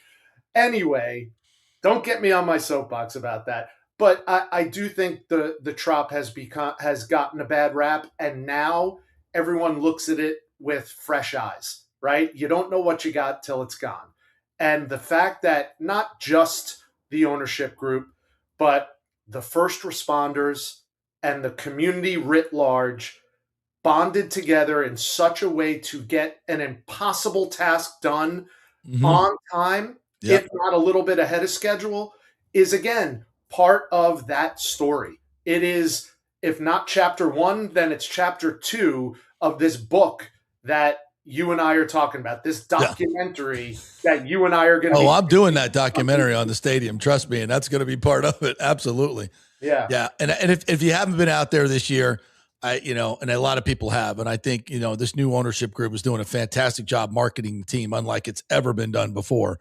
So many good things coming together, and you guys get to chronicle it all every night, and you and Doug and the group are just doing such a great job. And I hope you guys are around forever because you're such a big part of Rays baseball. You know, the personalities that tell the stories. Your broadcasts are absolutely outstanding, the entire team. And I hope we see more of it, not less of it. Well, I'm humbled to hear you say that. You know how I feel about you in this market and as a broadcaster. It gives me goosebumps to think about how lucky I am to work, not for this team, the Tampa Bay Rays, because I do feel so fortunate in that, but our team, our broadcast team, Dwayne and BA and Doug and our producers and Andy Freed when he steps in. And now with the way that baseball has changed, we are part of the broadcast team for the Tampa Bay Rays, and we are under that umbrella. So just like the radio guys are team employees, we're not team employees per se, but we're under the Rays umbrella, and it's just such a rewarding feeling to just be a small part of the overall success. Yeah, so we're blessed to call this place home, Tampa Bay, and to be covering these teams and working for them is just an absolute joy. I'll start my 12th season with the Lightning this year, and my 30th covering Tampa Bay sports. I got here in 97 at Channel 44. So it's been a long ride, a lot of different iterations, but we're still cooking. We're still cooking. Thanks to all these great fans. So, all right, great stuff, Rich. As always, my friend, how can people get your content across all social media? You can check me out on my Twitter handle, which I still call it Twitter because I'm an old head. Me too. It's at Rich Hollenberg, and Instagram is at Rich Holl. Those are the two big ones. All right, partner. And we'll see you soon on Rays Baseball. Appreciate Come on you, out buddy. to the Trop, JP. We're going to roll out the red carpet for you. Yeah, I gotta get back out there. Hopefully, when are they back? Tuesday? After this week, starting next week, Baltimore's in town. All right, I'll be there. Come say hello. Thanks, buddy. Right. Appreciate you, you. Great, Rich Hollenberg right there. Good nuggets on Caminero. I didn't realize it was that few. It's hard to hit home runs. Some guys make it really hard, but it's hard to hit home runs. And Junior's doing it at an absolutely insane pace. And I wonder what the new ballpark is going to be like for him. We don't really have to contrive anything to get him home runs, like they do in Yankee Stadium. Right. We don't need to do that because he hits them out everywhere. Doesn't matter what field or what fence. You can't hold him. But, they used to. What's funny is when they were designing ballparks, I know in the 90s, right? Like when they were designing what was then the ballpark in Arlington, they would take Juan Gonzalez out, and they would cater the outfield for Juan Gonzalez, for at the time Rafael Palmeiro, who didn't play in it until much later because he was traded to the Orioles. Will Clark took his place at first base, and Pudge. They would try to line up the outfield walls to be successful for your hitters, right? I know they did the same thing in Cleveland for Jim Thome, and their big hitters out there, Albert Bell. I don't think they do that anymore, right? I think they just design the park, and if your guys can hit it, they can hit it. I think it's more about the accoutrement and the amenities. Big part of what went into the Rays designs are the other events, not just baseball, which I think is cool. To have a premier concert venue now as well. They didn't care about that back then. Yeah, that's unique, to any place in the world. I think that was important to them, and I think it was a good move. Because it just enhances so many different parts of living in Tampa Bay to bring those special experiences and have them indoors. I mean, we got to have them indoors, to be able to bring 45,000 people. I know it only is going to seat 31, but the capacity, on the field and everything else is going to be, and have all those tremendous amenities and the entertainment district around it. That's going to be super special. I mean, like it's not just baseball events, but like we talk about the Christmas thing that they do at Tropicana Field. Now imagine that with a translucent roof and the stuff you can do in there with that. all kinds of, incredible things that are going to happen there, and just bringing everybody together in a central place. And it's just, it's a lot of money, but people are doing these deals everywhere, and we're right on the forefront. And it's the thing, like they're doing them in all these other cities, but those cities don't have what we have. They don't have the winter weather that we have to host big events in the winter, like Super Bowls, national championship games. They don't have the beaches, in Dallas when you do a Super Bowl, in Atlanta when you do a Super Bowl, in New Orleans when you do the Super Bowl. People like going to the beach. People love the water. They love being on the water. Golf, the great golf courses we have here, all these things that we can offer that so many other places cannot. And that's a big deal, especially when you're a tourist community. So can't wait to get that part of it done. He just asked me, how does Globe Life compare to the old ballpark? Look, I'm on record. There's no comparison. The new ballpark is a toilet. It's trash. It looks terrible from the inside. It looks terrible from the outside. The only redeeming quality is 72 degrees for every single game.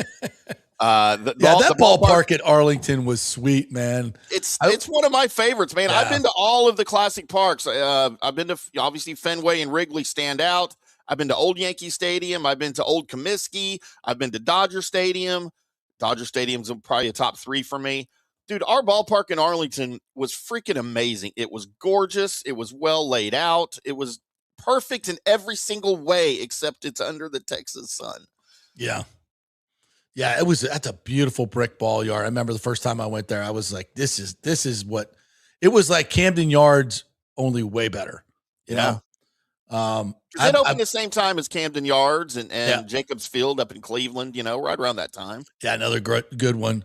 Yeah. I haven't been to the one in Cincinnati. I hear that's awesome. That's really, I've been to the Great American Ballpark, right? Yeah. What they call that. Yeah. I've been to Truist in Atlanta. That's fantastic. I will tell you this, really good Coors ballpark. Field to me is great. Oh, I love Coors Field. Yeah. Coors Field and Arlington Stadium, very similar. Those two ballparks are very, very similar, laid out very, very similar. So I've been to Petco. Petco was fantastic because, the Petco is outdoors and it's always got great weather.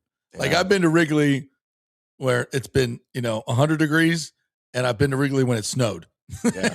So you still have the outdoor part of it. I've also been to Wrigley on a summer's day where it's Cardinals Cubs, and it's about 75 degrees in the summertime, and it's sunny. It's just like, get out of here. It's just so that's my favorite. I think Wrigley's my favorite. Number 2 would be I love Fenway. It's really cramped.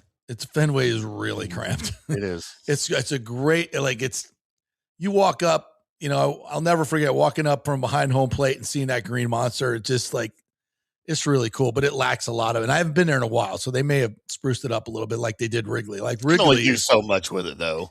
No, but Wrigley is so good. Like what they did, the refurbishment of Wrigley Field is amazing. Petco is fantastic. It is a great, great ballpark, and the weather's always perfect in San Diego. So I would put Petco number 2, probably Fenway number 3. The new Yankee Stadium is just kind of Yeah. It's there's nothing special about it. No, it'll never be what the old park was. There's nothing special about it. I think Atlanta's ballpark is fantastic. It's very intimate. You feel like you're right on top of the players, and they really did a good job. Yankee Stadium, I never, obviously age-wise, I never got to see old Yankee Stadium as old Yankee Stadium before the mid-'70s renovation, right? When it's basically a new stadium in the mid-'70s. And I would love to have seen it in the 50s and in the 60s before the renovation, before they rebuilt it. I got to see it after the fact, obviously, and it was still great. But I haven't been to new Yankee Stadium. To me, there's just no appeal. Like, it's a new ballpark. I can go to other new ballparks way closer. It's just, to me, it doesn't feel like Yankee Stadium. Yeah. No, it's very antiseptic. And Dodger Stadium, where I went to my first Major League Baseball game in 1978. See Dodgers and what was left of the Big Red Machine. That was special. Went with my dad and my brother and had like 6 Dodger dogs. And awesome.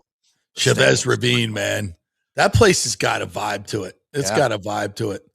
the Chavez Ravine and the Rose Bowl, both of those places have a really interesting energy to them, like really cool energy. I think it has to do with the surroundings, right? The view that you get. Yeah. It really does. So, good ballparks. All right, quick break. We come back. We will finish up with you guys and talk a little more Buccaneers. Whatever y'all want to talk about in the comments, we will get to it. So bring it. And all of you members, we will read yours first, as we always do. Hey, we are brought to you by the great folks at Third Generation Plumbing and American Standard Heating and Cooling. They are your dynamic duo to take care of all of your HVAC needs, whether you need a new unit. The American Standard Heating and Cooling folks, they have the best, most durable, and most efficient units. That's what they use over at thirdgenerationplumbing.com. And their service is second to none, right? They're not going to come out there and try to sell you a new unit when you don't need it. They're just going to clean that drain line. Get the maintenance special they got going on, $169, get you 2 visits. They'll come out there and take a look at your unit, make sure it's working in peak performing unit. So get them. thirdgenerationplumbing.com. They also do AC. Back in 3. JP here for Genesis of Tampa and the Murphy Auto Group. I think the best way to experience a business is to use that business. And I just did at Genesis of Tampa. Just bought a GV70, a 2023, and it feels and drives all new. It's an absolutely fantastic car. The technology, the comfort, and the price, absolutely outstanding. Frankly, I never thought I could get into a car like this, but they made me a deal I could not refuse. And I also get the VIP service where you can just drive right up, their pit stop service. They'll top off all the fluids, make sure your air in your tires is good, new wipers if you want them. If you need extended service, they will come to you, bring you a courtesy car, and then bring your car back. What more do you want? The experience was just VIP all the way. And you can get that at Genesis of Tampa. And don't forget, you can get extended warranty, which I did. So I have worry-free miles up to 100,000. And all they do is just take it in. Actually, I don't have to take it in. They come to me. It's perfect. It's Genesis of Tampa right there, 801 East Bears Avenue, right off of 275. Go see them and tell them JP sent you. Big thanks to Italiano Insurance, the great folks over there. They will soon be part of Gallagher Insurance. A little name change, but same great folks, same great customer service you've known for over 65 years. They do all the work. You save all the money. ItalianoInsurance.com at 813-877-7799.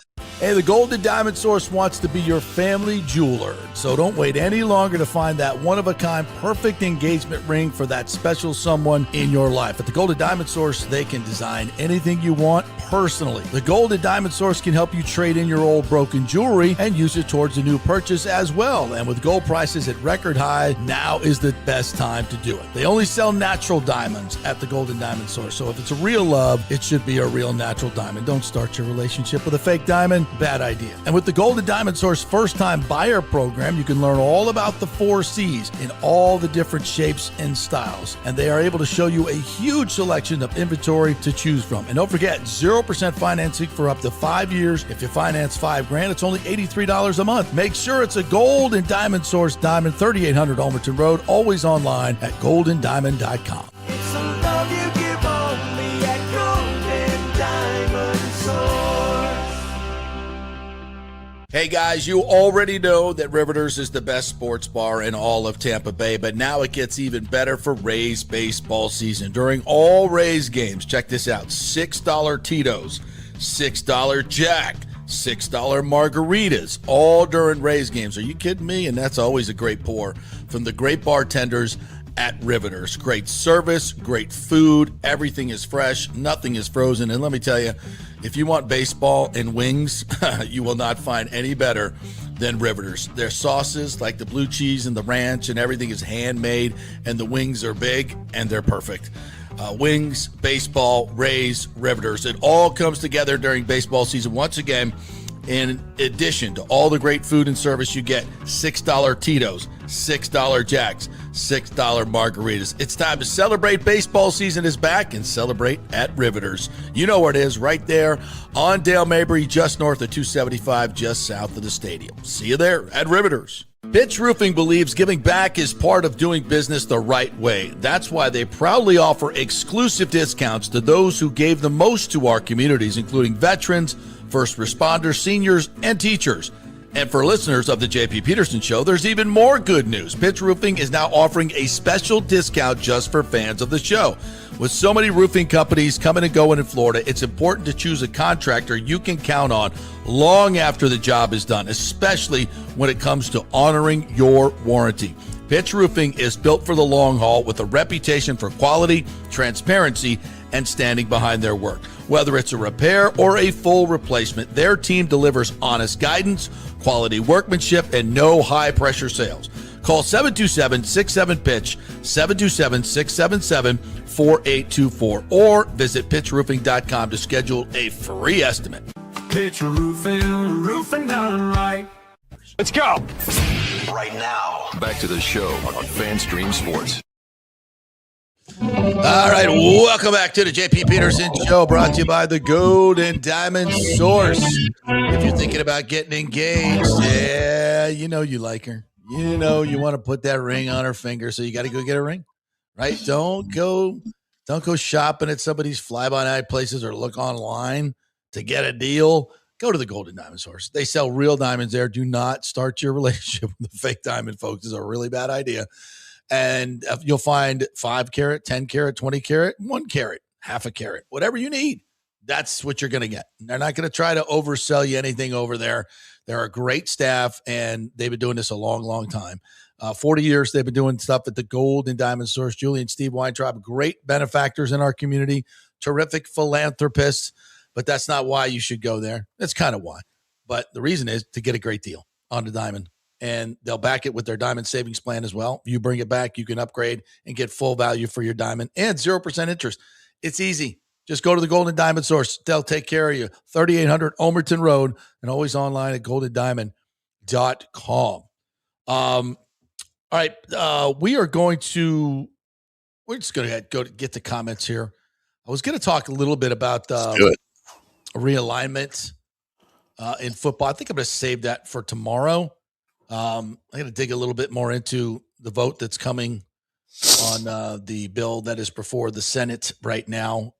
This morning, Nick Saban came out with an article telling these folks to vote for it. There's some things in it I don't like, but on par, I think it makes the most sense. And in terms of realignment, it could speed things up really quickly, especially for Florida State, which is interesting. So we'll get into that a little bit more tomorrow. As a Seminole, JP, where do you want the Seminoles to play? Big Ten. I mean, I think the SEC would be great as well. But I think the Big Ten gives us a bigger tent. Sure. I think it gives us more national exposure. Enjoy those West Coast conference trips. Not thrilled about that. It gives, obviously, the Big Ten a really good presence in the state of Florida, which I think is important to them. It gives us way more money and more money than the SEC, which I think is something that we would like to have. Now, there is a provision in this bill that if you add an extra team, they have to be independent for 5 years.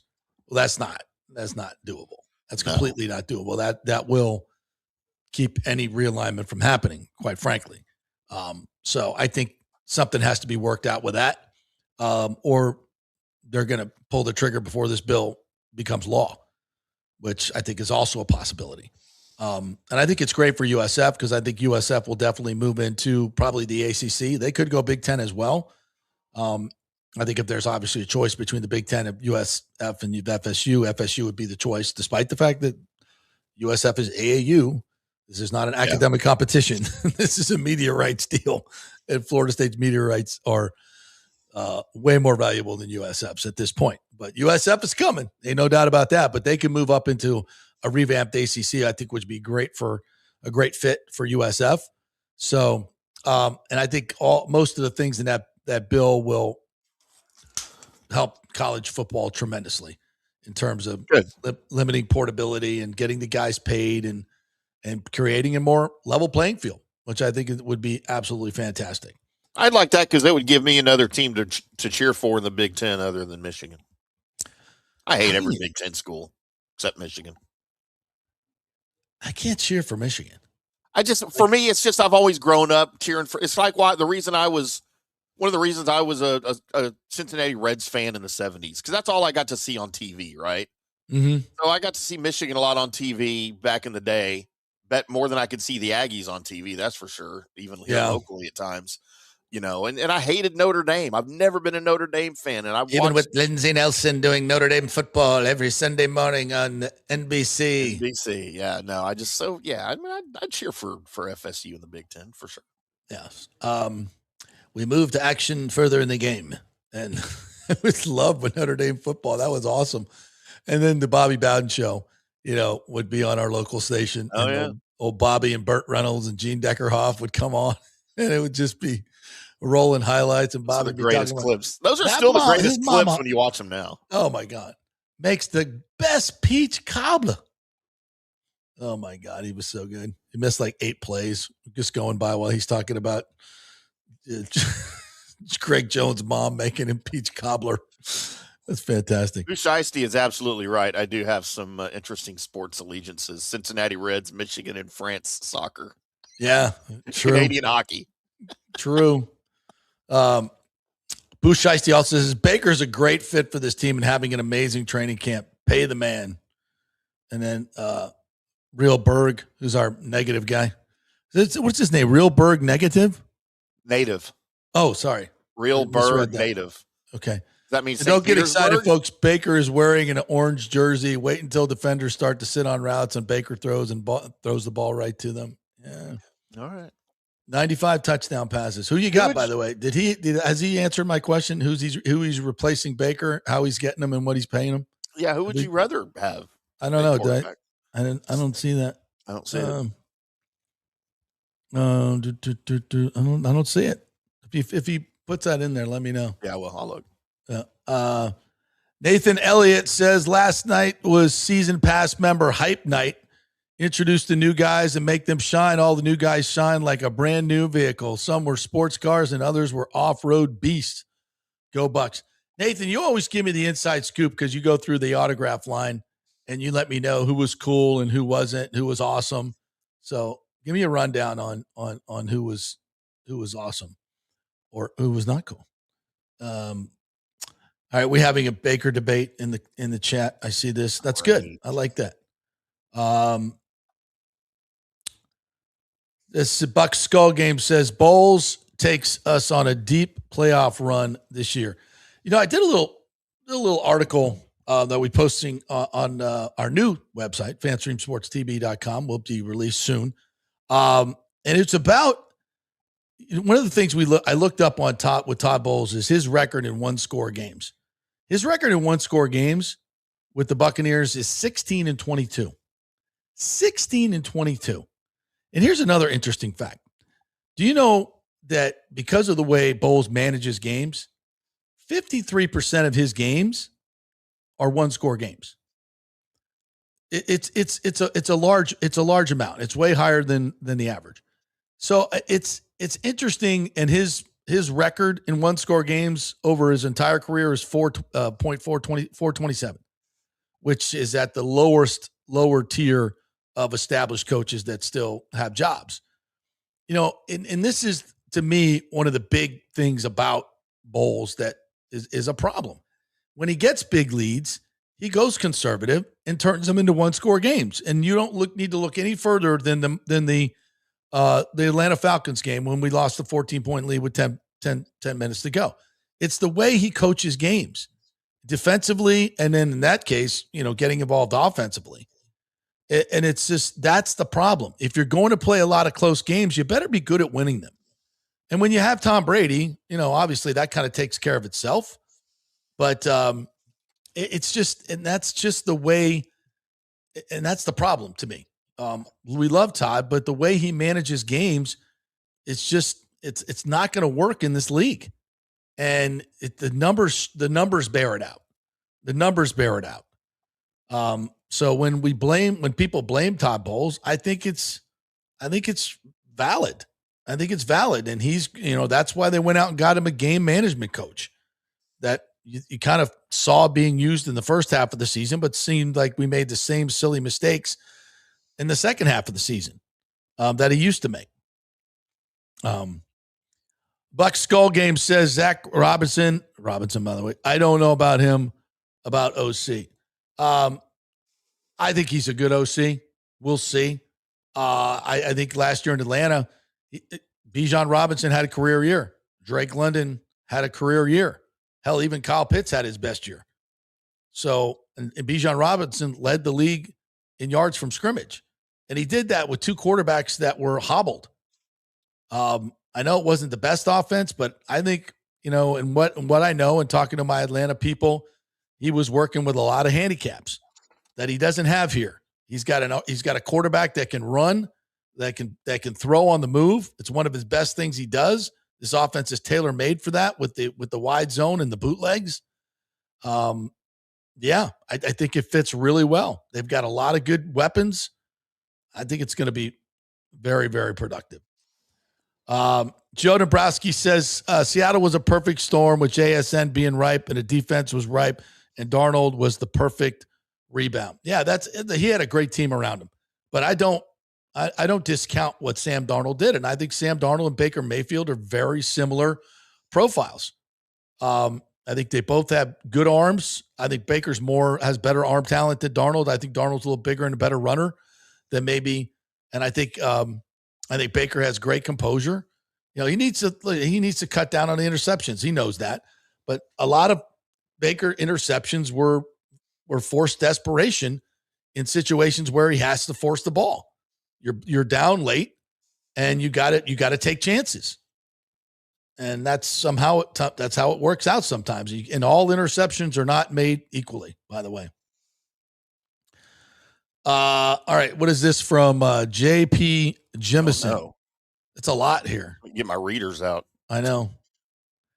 It says, this is not a guarantee that we have a quarterback and a guy has won more than 9 games in a season. Okay. You say you can win more games and offer him $100 million over 2 years and he didn't want. What's a long-term contract? And that's what Brady signed. I'm just not sure where his head is. He's got a chip on his shoulder. So you think he's going to fall out. Maybe he will. Maybe that chip will make him play worse. I don't know. Last time we had a chip on his shoulders, he sucked. When did he suck? When did he suck? Ever sucking here? Unless he's talking about Cleveland. This narrative that this collapse in the last half of the season was on Baker. You people, all you do is read stats. That's all you do. You don't watch the games. You don't analyze the games. You just pick a bunch of stats, and you pick the stats that work for you. And I don't like. If you think Baker's the problem, you don't know anything about football. You just don't. You think every quarterback is perfect and makes the right read on every play? Show me that guy. And again, all you people that hate Baker, oh, he's not worth the money. Who are you replacing him with? And how are you getting him? You just want to criticize. Because whoever you bring up, I guarantee you's got more warts than Baker Mayfield. Way more. And you can't get him. Oh, let's go get, insert quarterback already taken here. No. It just, who are you getting? There's a finite number of these guys out there. And Baker's good enough to win a Super Bowl, in my opinion. What else we got here? Michael LaRue was out there last night. Says, my observation, the rookie class is very athletic. Bain, Hurst, Trotter, Scott, Sharp, and Daniels all displayed their talent and upside. Bucs have injected this roster with new talent, energy, and attitude.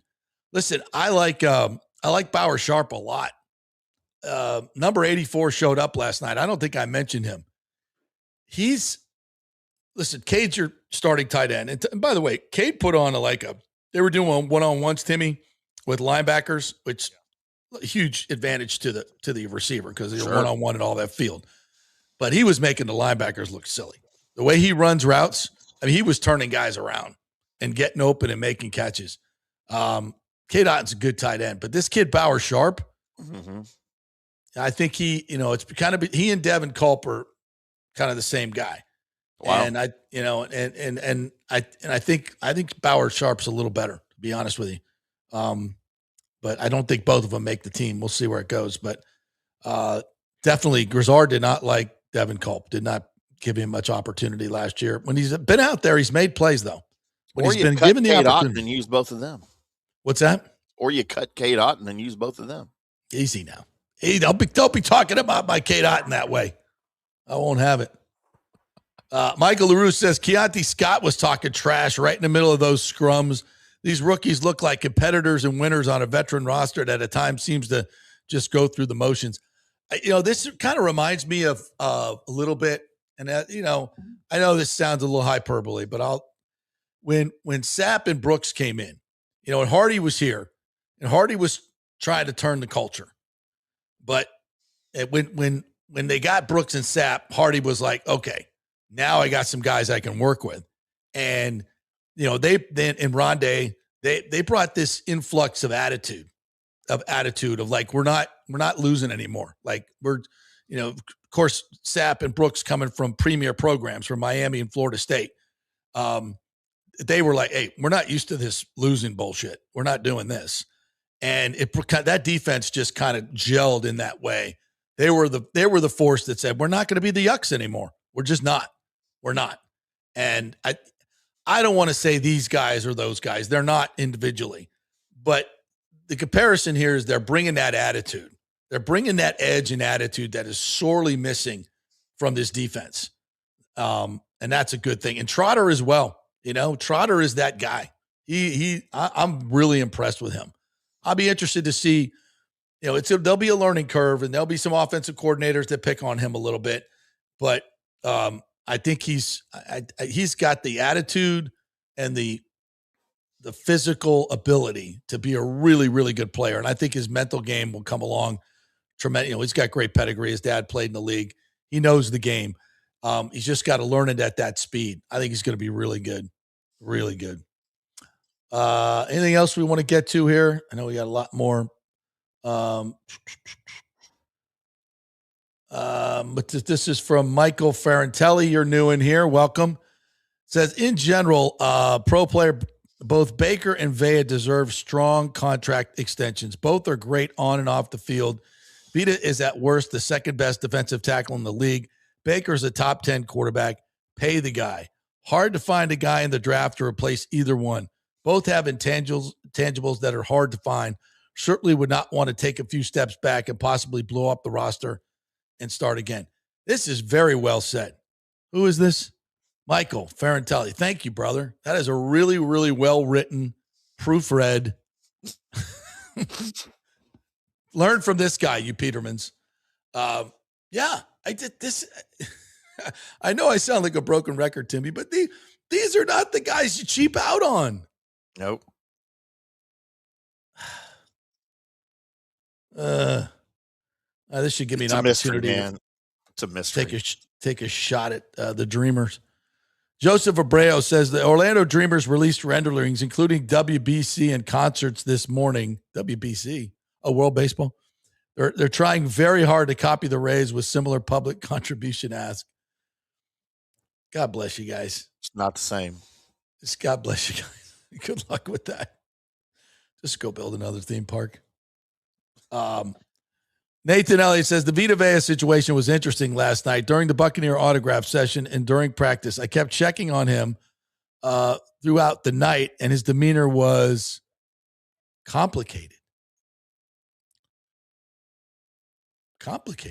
Well, he's pissed off. Yeah. He should be. Yeah. Baker should be too. Why is Baker at practice? Why isn't Baker holding in? Why doesn't he have a weird ankle thing going on? Well, I think because he's getting $41 million this year. I know. I get it.